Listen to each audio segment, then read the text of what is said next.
harka fuunee ilmaan Oromoo kan biyyaan baatii fi biyya keessa jirtan hundi keessanii arra waa takka lamaa sadii xiqqasho dubbada jeetiin dhufe wanni dubbachuu dhufe sun maali? Waa'ee ajjecha Haacaaluu fi qabsoo Oromoo tun garam deemaa jirti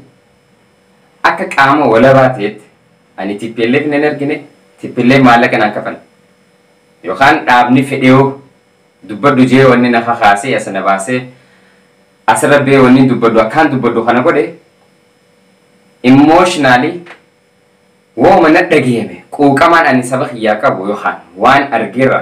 Facebookaan waan arge odeeffannoon biyyarraa na dhufteerra waan arge waan televezyiina ilaaleerra argeerra kan ka'e waan na dhageemeen dubbachuu dhufe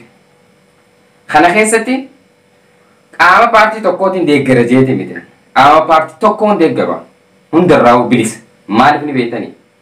siyaasaan wanni akka siyaasaa lubbuu namaa qisaas godhaa jirtu hin jirtu addunyaa kanarra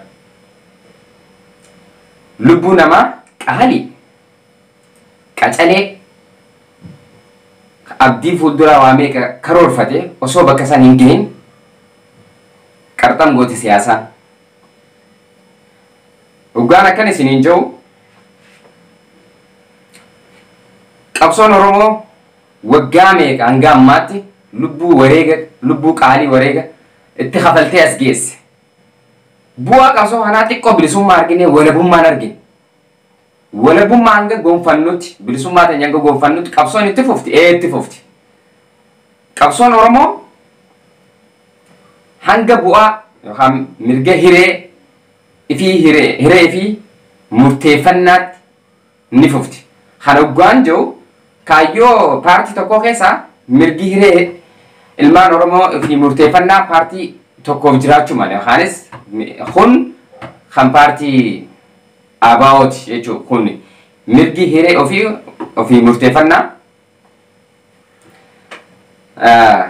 kaayyoo yookaanis sagantaa ABO'n qabsooftuuf keessaa tokko kana jechuudha.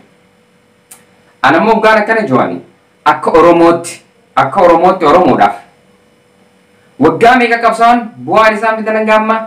san jechuu kiyyaa miti haqa qaban dhugaadha qabsaa'uun waggaa baay'ee ammallee ittuma jiranitu fufan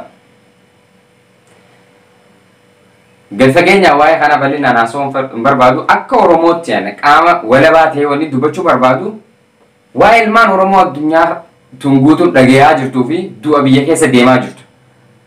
maaf ilmaan Oromoo du'an hanga yoomii sirna dabraa dhufaa hunda keessatti Oromoo kan ajjeefamu Oromoo kan du'u haqni Oromoon bo'u maaliif haqni Oromoo gizee hunda hin baane maaliif ajjeefamaa ola Oromoon sirni dhaadiyoo ODP PP yoo dhugumaana Oromoof qabsaa'anii aangoo irra jiraatanii Oromoodhaaf akka OBN irratti as baatanii miidiyaa keessan irratti haasofitanitti dhugumaan wareegatti kafaltanii fiddan eenyu qeeroo fidee isinii miti warri itti haqaa qabsoo tana warri itti haqaa aangoo tana warri maleen naftanyaan yookaanis akkuma Haacaaluun jeetti hudduu gama TPLF yookaan gama naftanyaa ci dhaabaniiti gara makaafaa jiran Abiyyi gara naftanyaa akka akaafaa jiru ammaa miti ture gaafa namoota aangoo qabu bijalaa dhedhee aangoo hunda goonfatee amma akka ifiin fedheetti yoo naftanyaa sirna isaan fedhan waan isaan fedhan godheefis humaan fiddanii Oromoo waa takka na godhuu hin dandeessu waa takka hin fiddan joo eegaleerraa hojjechuu jirurraa kaasee jechuun hanga ammaa du'a Haacaaluu gaafa inni OMN irratti waan san dubbateemtu guyyaa lamaa sadii keessa shakkaa turre dhugaa isanitti himudha. Haacaaluu waa godhame inni shakkaa turre hunda torbaan hin geenye wanni san irra geesse ammoo amma isaan firraachi qabuudhaaf waa'ee Haacaaluu ajjecha Haacaaluu firraachi qabuudhaaf namoota afur jaalu gaafa nama shan intala takkaa wajjin nama shantu karoora kana gaggeessu qindeeffame. Haya isaan ammoo OMN irratti firratti achi qabaniiti isaantu Haacaaluun akka dubbatu godhee akka isaan Haacaaluun ajjeefamaaf isaantu itti gaafatamaa jiran. Bullshit. akkamitti Oromoo ajjeesti yoo isin ajjeeftan malee sirni keessan ajjeechaa jiru sirni keessan Oromoo fixaa jiru Oromoo ajjeesaa jiru sirni keessan malee sirni haqa qabu kan dhugaan Oromoo qabsaa'u Oromoon ajjeesu sirni nafxanyaa dhugaa dubbachuuf ajjeechaa caalu anti beellee finjoo waan biraatti achiin qabu dhugaan jirtu akka qaama walabaatti yoo nan fakkaatu qaamni walabaa alaa dhufee qoratu wanni ifa ta'ee bahu gisee wanta qorannaa isaanii hijibaa qorannaan Itoophiyaa seentee akkasumas cal waan biraatti achi qaban ragaan qoratamee bahuun jiru saniif dhugaan jirtu amma maali nafxanyaan gaafa sarraa galtee jala dalagu jirti jala dalagu jirti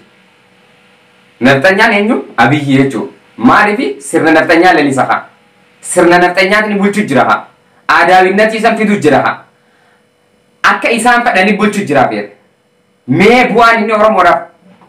buuse maali fakkeenyaaf mee ajjeechaa lamaan Daga ministeera raayyaa ittisa biyyaati akkamitti ajjeechaa dadhabe hambisu gaafa Oromoo irra jiru pirezidaantii ture sana Oromiyaan akka qawwee takka ittiin dhuhaasne itti dubbatee hambise hayyee hambise gaafas hambise amma maaf hambisuu dadhabe maqaaf ta'u jira malee aangoo waliigalaa itti gaafatamni Abiyyi ajaja amma as beeka waan warroota wajji walgee gaggeessu keessaa waan amantiin qabneef uffata waraanaa shuguxiin yookaan xiyyiitiin irra uffatee dhufe san waraan warma taa'ee hojii haasa'u sanuu namanni jechuudha isaan keessaa waan adawwan illee difeensiidha jechuudha cuunsaa dhugaa dubbachuuf ilaalchi Abiyyi qabu anumaatu ammallee mootummaa jijjiiramaa kanaatu jijjiirama kana ceesisaa mootummaa kana ceesisa habiraan jiru kanneen hidhe anumaatu sirna dargiitiin yookaan sirna mallasiin sirna hundaa maaliif amala hundaa irraa xiqqoo ni qaba amaloota hundaa ni qaba saniin cunqursaa isin bulchaadha halee Abiyyi maal ture Acaaluu duunaan gisee beeksisa as bahee dubbatu saayiba kiyya yookaan hiriyaa kiyya hoggaa kudhaniiti hiriyaa kiyya hoggaa kudhanii ni ajjeesiista haare sanii miti hoggaa lama hojii nyaatanu hiisiste fagoon deemini nama qonqoo hojii nyaattee nama qorii waadaatu nama qabdi san hojii nyaattellee hiisiste sanuu filmii irra dalagu jirta mana isaa keessa waan akkasii barbaadde filmii nyaadhamee jiru kaaseen isaa filmii tiippeellee nama irra dalagaa turte arraas isan achuma jirtan arraas achuma keessa qamataa keessanii filmii haaree dalagaa waan fakkaatu waan nama fudhachiisu sii galee saniifuu namoota as gisee dubbisan nama isaanii sii galee gisee as baasanii OBN irra dubbisan akka waan biitii nagayaatti ajjeechaa san namoota biraa harka keessaa qabaa firraa dhiquuf firraachi qabu ani Oromoodhaaf wanni hin dhaamu Oromoo qabsoo abbaan haqaa yoo callise jee jaarraan abbaa gadaa diinni mirincice jee akkasi warri qabsoo tanatti haqaa isin warri aangoon tun itti haqaa isin aangoon isintuu lubbuu nama meeqaa wareegatti hafalee fide hin taa'ina walirratti hin duulina waliin ajjeesisina maqaa waliin balleessina aangoon teessanii akka itti harkaa fudhatan mala dhawaati harkaa fudha aangoo teessan aangoo akka haati Abiyyi ilaaltee biti gadi lakkisanii irra rincichoo osoo hin ta'in yoo namootan harka lamaaniin dabarsee sinee kan afaaniin duraan dubbachaa ture gaafa dura horusan akka gootanii aangoo teessanii harka deebisa harkaa fudha qabsaawaa qabsoon teessan haqaa itti jirtanii itti fufa waan isin dhaamu jira asirratti qabsoota namataa walii qabuudha qabsoo duula feesbuukaa fi karaa tiwutaraatiin eegalame kana itti fufuudhaaf nama hordofuu qabdan isinitti himu toltu tufaa waa'ee isii jenna isinitti himuudhaaf na caalaa beektan amma osoo hin ta'in gaafa jalqaba qabsoo tana Jawaar fa'aa wajjin eegalan jalqaba irraa eegalee nama akkamii isiintu ni beektan saniifuu hordofaa tiwutara banadhaa namuu tiwutara banadhaa haleessa jaameetu arra garuu waan isiin jettee Steppii lammaffaa isiniifitti hordofaa. Steppii isii lammaffaa san yaadasiisan waliin gaa. At local level and global levelitti dhaamsa isii hordofaa steppii itti deemuu qabdan. Amma booda tarsiimoo isin baastee akkaataa itti deemtan isii hordofaa. Tarsiimoo isinii baastu tana jala deema. Maaliif waan gochuu qabdan. Amma warri biyya keessaa wallaahi na gaafatanii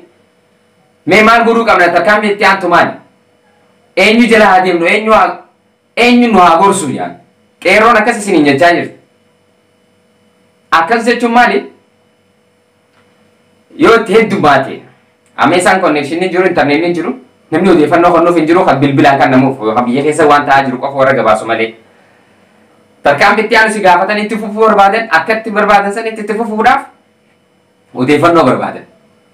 Nuti hanga konnekshinii biyya keessaa banamutti at global levelitti ni qabsooyin. At international levelitti ni qabsooyinaaf. Qabsoo tiwutaraan waliin ga'uu. Qabsoo feesbuukaatiin haqa Oromoo kana baasu. Haruma danda'ame hundaanuu qabsoo Oromoo tana itti finiinsu. Saniifuu ani Oromoo waliin isinii dhaamu haqa qabdanii dhugaaf qabsooytanii akkuma jawaarjee tarsiimoo masakamtanii itti fufaa qabsoo teessan jabaadhaa. Hanga bilisummaa teessan walabummaa teessan goonfattanitti itti fufaan isiniin jaa dhaamsa kooti gamanumaa. Galatooma.